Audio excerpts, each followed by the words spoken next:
Let's try the stinkiest fish in the world. And this is from Sweden. It's called Surströmming. Apparently this smells so bad that you have to open this outside or else your whole house is just gonna stink. It's 4 a.m. I don't want to go outside. I hope it's not that bad.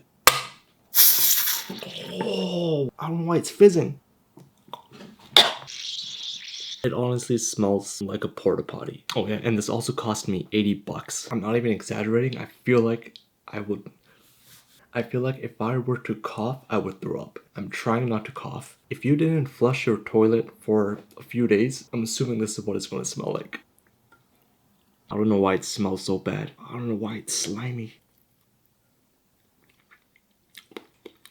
Oh, okay, that's not bad. How come it doesn't taste like it smells? Honestly, it smells like a dirty toilet, but it tastes like fish. That's just really salty. That's all it is. It's just salty fish. But why does it smell like that? I don't know what you're supposed to do with this. Apparently, you're supposed to eat this raw. It just has a lot of bones. I'm sure you can fillet this, but I don't know who invented this. I don't know who came up with the idea of sticking this in a can and just letting this age and ferment. If I had to rate the smell is a 0.4 out of 10. And the taste is just a really salty fish. I would give that a 4.9 out of 10. I'm gonna wash my hands like 50 times.